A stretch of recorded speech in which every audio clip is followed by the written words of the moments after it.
Bueno, y ahí está la información. Le saludaba y cuando le saludaba le decía que no se vale esto realmente. No, o sea, dejar morir así a connacionales, dejar morir así a centroamericanos, mexicanos, a cualquier persona de cualquier nacionalidad, no importa. Un ser humano que va en busca de una vida mejor. Es cierto que no va con la normativa migratoria de ley, ya lo sabemos, pero no se vale dejarlos morir así. Comenzamos contándole que esta jornada de martes ha arrancado con esta trágica noticia que dábamos a conocer anoche, por supuesto aquí en TN23. 51 personas murieron tras ser abandonadas en un remolque. Ahí tiene usted este remolque con cabezal rojo. Bueno, esto no tenía aire acondicionado. El calor sofocante del estado de Texas, los días más calurosos todavía no han llegado a ese estado, pero ya empezó la oleada de calor. Se trata de esta tragedia con la mayor cantidad de víctimas fatales durante una operación de tráfico de migrantes en México. Algunas familias estuvieron comunicando con el Consulado de México en San Antonio, Texas, durante toda la mañana en busca de sus seres queridos. Los intentos de cruzar la frontera con México se han cobrado ya la vida de miles de personas, no cientos, son miles. Y es que hace unas horas, 24 horas por ahí podríamos decir, ¿no? Ayer murieron 51 migrantes encontrados en este tráiler en San Antonio. Las autoridades han informado que 16 personas fueron trasladadas a hospitales de San Antonio, a 250 kilómetros de la frontera con México. Los cuerpos de 51 personas fueron encontrados el lunes en la tarde-noche en este remolque, en este camión abandonado al suroeste de San Antonio, Texas. Este macabro hallazgo fue confirmado por las autoridades locales. Uno viene a trabajar, dice una persona, esperando abrir las puertas de un tráiler y nunca se espera toparse con una pila de cadáveres, una pila de personas muertas, ha dicho el jefe de los bomberos. Durante una conferencia de prensa ha expresado esto y ha asegurado que las personas estaban encerradas en ese remolque, no tenían agua, no tenían aire acondicionado, no tenían ventilación. Literalmente era un cuarto oscuro de lata, de hierro, como es un contenedor. Y en esta zona se han registrado ya intensas oleadas de calor.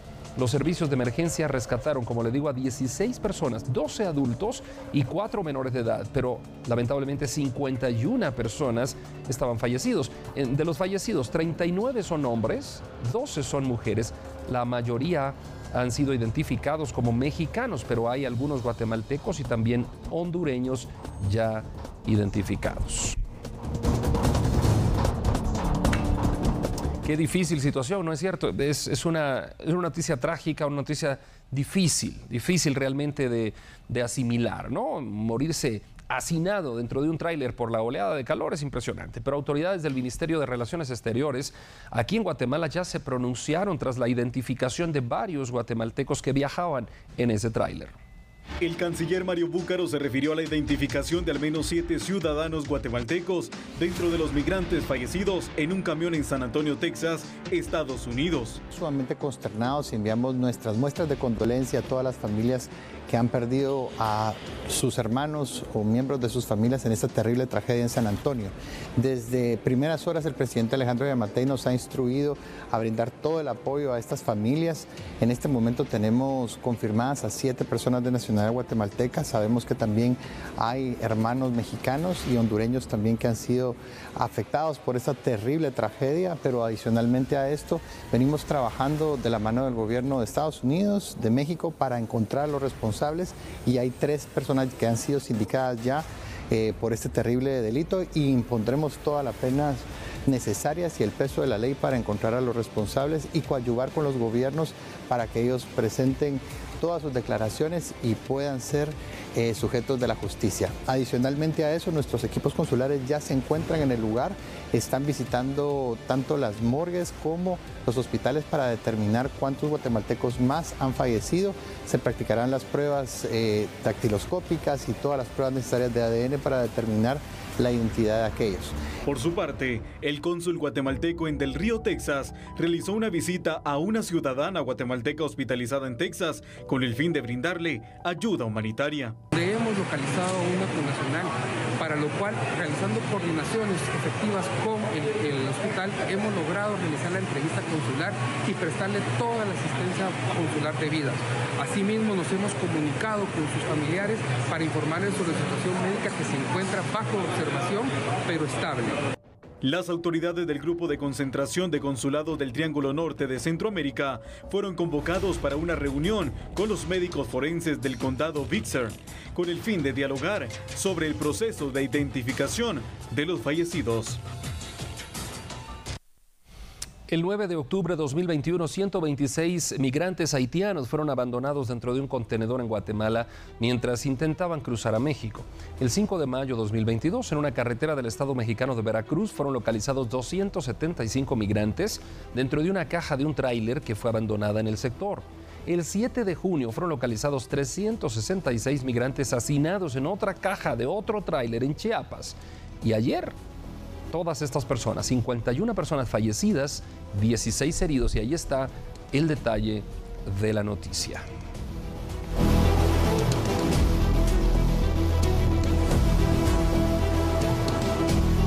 Tenemos con nosotros esta tarde a Rosario Martínez. Ella es analista en temas migratorios. Rosario, buenas tardes, bienvenida a TN23. Nos da mucho gusto recibirla y con este tema tan complicado esta tarde, ¿no? De una vez entramos con el detalle de las preguntas, si le parece, Rosario. ¿Cómo los coyotes contactan a sus víctimas? Tomando en cuenta las diferentes nacionalidades, ¿cómo hacen para entramar esa red de contactos de las víctimas? Muy buenas tardes, Sandy, un gusto saludarle. Y sí, efectivamente, es importante indicar que el coyotaje se ha transformado y se ha convertido en una estructura hoy en día muy diferente a lo que era hace 50 años, donde el coyote convivía en la comunidad. Hoy por hoy existe toda una estructura que, como usted bien decía, un entramado que permite no solo la identificación, la comunicación, el sistema de cómo va a funcionar el traslado de cada país, y esto incluye también a diferentes nacionalidades. Es decir, que nos estamos enfrentando a una estructura que se ha especializado a lo largo de los años, y esto hace posible que diferentes nacionalidades estén mirando en estas condiciones. Rosario, ¿cómo se concreta el negocio de los coyotes con los clientes? Es decir, ¿cómo se realizan los pagos? ¿Cómo los clientes les pagan a los coyotes para que estos y el grupo completo pueda pasar, digamos que, desapercibido? Claro, lo que tenemos información a través de entrevistas que hemos ido realizando con diferentes migrantes en Estados Unidos y también en tránsito por los países del norte de Centroamérica, es que hay diferentes modalidades y también diferentes tarifas. Y las tarifas entre más altas son, digamos, eluden mayores pasos fronterizos, también evitan ser detenidos por puestos de registro.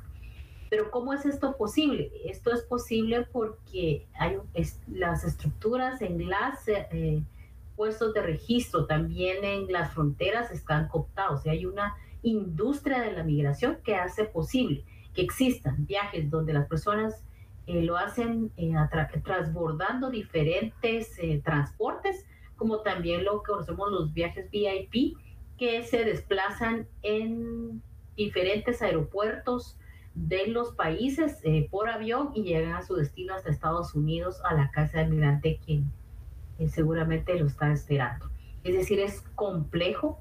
Y existe esta industria de migración que se beneficia y está en todas las estructuras, tanto a nivel de las aduanas como en los puestos de registro y en las diferentes fronteras donde atraviesan los migrantes. ¿Qué podemos hacer, Rosario, si sospechamos que uno de nuestros seres queridos, un amigo, un familiar, un compañero, etcétera, está siendo víctima de algún coyote, de alguna red de estas que le vamos a llamar de alguna manera por su nombre, trata de personas, ¿no? ¿Qué podemos hacer? Normalmente los migrantes están en comunicación con su familiar, y cuando son detenidos por estas estructuras de trata de personas, donde normalmente lo que hacen es secuestrarlos, ellos mismos se comunican con el familiar para pedir un rescate. En otros casos también existe una desaparición que puede ser por particulares, aprovechando la vulnerabilidad durante el tránsito de los migrantes, y eso hace más difícil. Pero si un familiar tiene sospecha, si no tiene comunicación, puede contactar digamos, puede ser en el último lugar donde se puso en contacto con su familiar, y en México existe una comisión desarrollada para este tema, para que pueda dar seguimiento a esta denuncia y que permite de alguna manera ir logrando la identificación de la persona y la búsqueda en algunas ocasiones. Es complejo, pero sí es importante pues que exista esta comunicación, y donde hay, como ya lo mencionaba, están también los consulados, en este caso guatemaltecos, también los consulados en el país de tránsito, en este caso podría ser México, o bien en el de destino como es Estados Unidos. Pero digamos, esto se va complejizando cada vez más, va avanzando la persona. Y existen también comités de familiares migrantes desaparecidos de Centroamérica, que son una alternativa para todos los familiares que están en la búsqueda de su ser querido que no ha tenido comunicación. Rosario, será posible dar con los responsables de estos casos? Si usted me dice sí es posible, ¿cómo? ¿Cómo se puede dar con estos responsables, con estos coyotes y esta red de trata? Claro, existe toda una estrategia, ¿verdad?, que viene ya desde el Plan Alianza para la Prosperidad, y más reciente con las medidas que la administración del presidente Biden ha tomado para desestructurar. Si usted recordará, se conformó la Task Force de Trata de Personas, que trata de desarticular estas estructuras en los países de origen principalmente. Sí se han encontrado, digamos, determinado algunos casos, están sujetos a juicio, ¿verdad? Y el caso tiene que evolucionar, que depende también de la denuncia, ¿verdad? Depende de que la persona a la cual fue objeto de esta desaparición, o bien de ser sometida a esta estructura, donde pudo haber la explotación sexual, también puede haber el trabajo esclavo, o bien la extorsión, pues también apoye estas iniciativas desde las autoridades de los países para lograr que estas personas sean detenidas y además cumplan con una pena que corresponde a eso. Por eso, digamos, ha habido toda una iniciativa desde los países para aumentar las penas en el trato en este tipo de personas que se dedican al coyotaje. Llegando a la parte cadencial de esta entrevista, Rosario, ¿qué deben hacer las personas que emprenden el viaje a los Estados Unidos, pero se arrepienten en el camino y dicen, no, ya no quiero seguir? ¿Se puede regresar? Si, digamos, el trato que realizó con el coyote está fragmentado regularmente, es decir, cada vez que pasa, pues según nos ha indicado, cada vez que pasa un país de tránsito, pues va pagando ya sea el familiar o bien ellos la cuota para ese paso.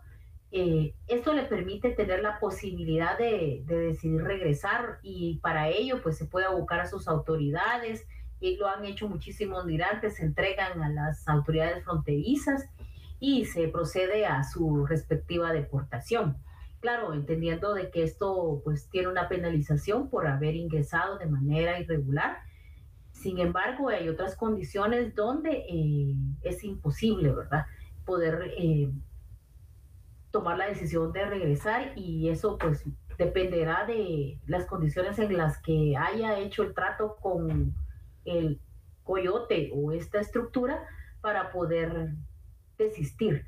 Pero lo que nosotros conocemos es que este trato se hace, por ejemplo, como mínimo estamos hablando en estos momentos entre $10,000 a $12,000. Es el techo mínimo para un viaje de modalidad irregular con hasta 2 o 3 intentos. Y luego, a medida que se reducen las posibilidades de ser detenido, puede llegar hasta los $20,000.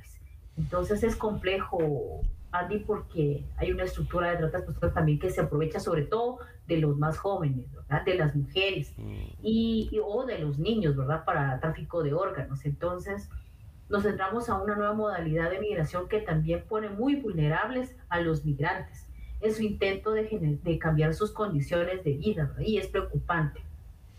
Bueno, muchísimas gracias, Rosario Martínez, por esta pues intervención. Gracias por haber respondido a estas preguntas y habernos aclarado un poquito más el panorama sobre temas migratorios.